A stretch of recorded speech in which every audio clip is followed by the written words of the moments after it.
kita sama-sama mau diingatkan bahwa kegiatan-kegiatan seperti perayaan ini tidak berhenti di lingkaran atau bangunan-bangunan ritual ibadah, tapi juga ritual itu boleh menjiwai, memberikan semangat buat kita untuk semakin meningkatkan kepedulian, perhatian.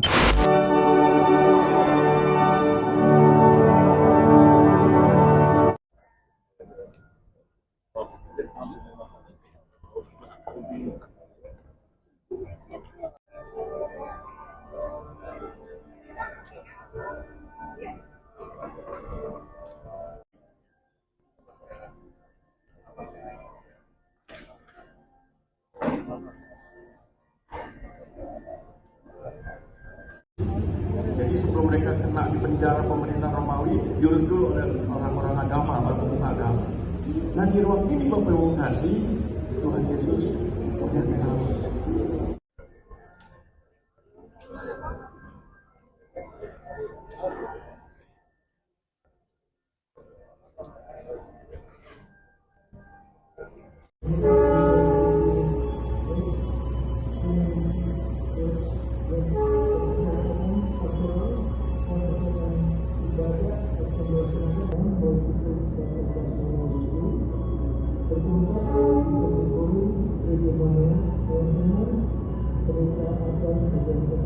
Mungkin bisa dijelaskan dulu sebenarnya pesan apa sih yang disampaikan di momen Paskah kali ini?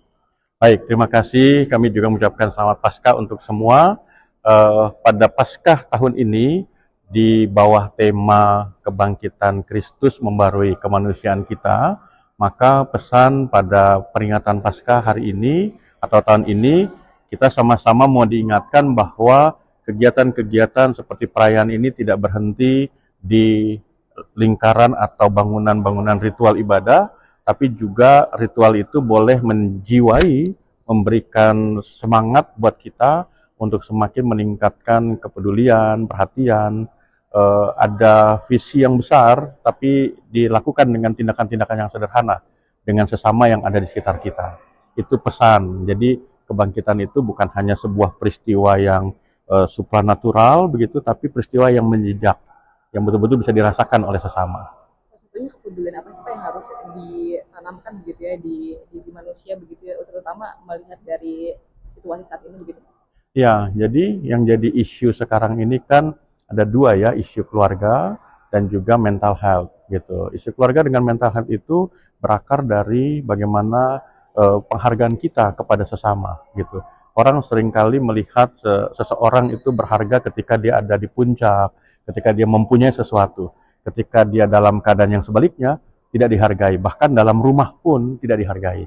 Nah, jadi bentuk kepedulian itu mulai dari kita memperhatikan. Perjumpaan-perjumpaan itu menjadi perjumpaan yang memang betul-betul asli.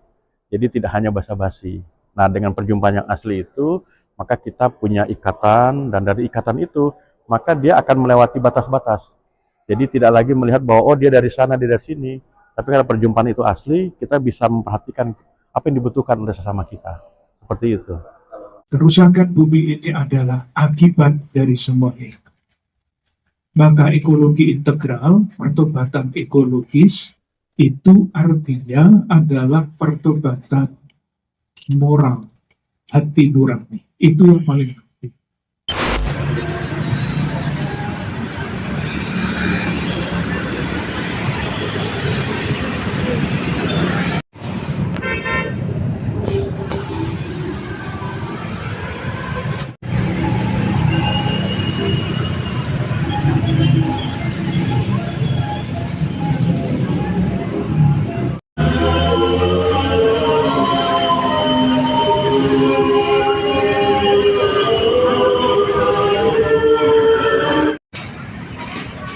Saudara-saudari terkasih, kini marilah kita awali perayaan Ekaristi dengan menyanyikan lagu pembuka Kristus Bangkit dari Puji Syukur nomor 5. Selamat Paskah. Ratu Pagi, selamat Paskah. Tuhan kasihanilah kami.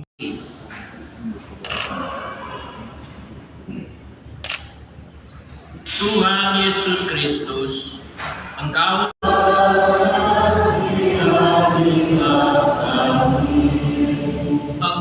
telah dan membangkitkan iman, harapan, serta cinta kami. Kristus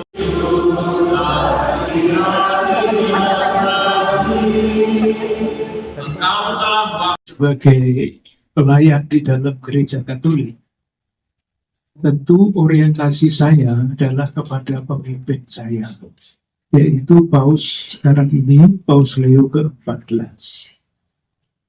Kita ingat ketika Paus menampilkan diri pertama kali di mimbar di Basilika Santo Petrus, kalimat pertama yang beliau ucapkan adalah semoga damai Tuhan menyertai seluruh dunia ini. Itu artinya beliau sungguh-sungguh ingin menyatakan bahwa masa kepemimpinan pelayanan saya sebagai Paus akan mengusahakan perdamaian. Tetapi Paus itu kan tidak mempunyai angkatan bersenjata, tidak mempunyai persenjataan apapun. Yang beliau punya, yang gereja punya adalah keteguhan moral sebagai implikasi dari iman. Oleh karena itu, bahkan dengan kata-kata yang sangat keras mengenai perang, beliau mengatakan doa para pemimpin yang memaklumkan perang tidak akan didengarkan oleh Tuhan. Kata-kata keras sekali. Dan kita semua tahu, kali ini perang yang berlangsung sekarang ini dengan segala macam hal yang mengerikan itu adalah pelanggaran terhadap hukum internasional, pelanggaran terhadap deklarasi PBB. Jadi buahnya apa? Buahnya atau tidak ada buahnya. Yang ada adalah akibat yang sangat buruk, bukan hanya bagi dunia, bagi bumi, tetapi bagi umat manusia. Itu posisi yang jelas di dalam gereja Katolik yang dinyatakan secara jelas pula oleh Paus Leo ke-14. Yang lain-lain nanti bisa diikuti perkembangannya. Bahkan beliau mengajak kami semua umat Katolik seluruh dunia setiap hari berdoa untuk perdamaian dunia. Dan harapan beliau sebelum Paskah perang selesai ternyata tidak terjadi.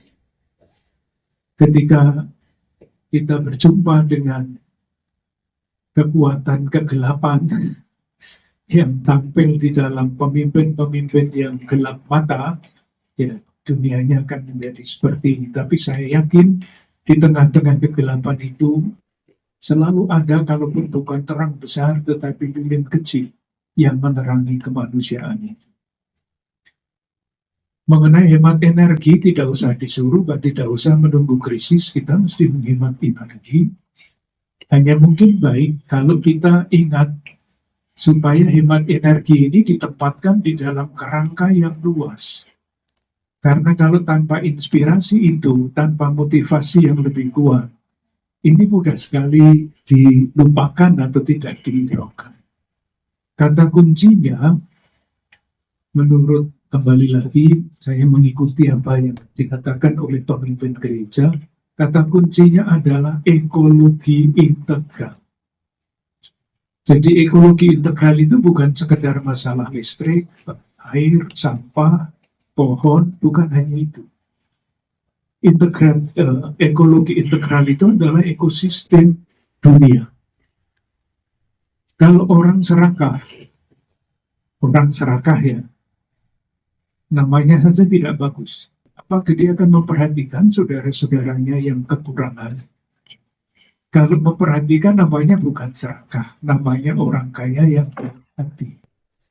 Tapi selama dunia ini penuh dengan keserakahan, bukan hanya pribadi, tetapi sebagai bangsa, apalagi keserakahan itu didukung oleh senjata, habislah yang namanya keadaban. Dan kita semua tahu keserakahan selalu didukung oleh alat-alat yang mematikan. Tempatnya seperti itu. Jadi kalau kita, misalnya pertanyaan saudara-saudara kami yang di akar rumput. Kami ini sudah mencoba menjaga kebersihan. Misalnya PKL di depan di situ menjaga kebersihan. Tapi orang lain melemparkan sampah begitu saja. Untuk apa gunanya? Pabrik-pabrik besar juga melemparkan limbah ke udara. Dan pekerjaan kami yang memilah sampah ini apa artinya? Kecil hati. Oleh karena itu, selama masih ada yang serakah, tidak ada yang solider dengan sesamanya, atau solidaritas itu berkurang, kerusakan bumi ini adalah akibat dari semua itu. Maka ekologi integral, pertobatan ekologis, itu artinya adalah pertobatan moral, hati nurani. Itu yang paling penting. Sekarang ini kan ada istilah Lagi, 1, 2, 3.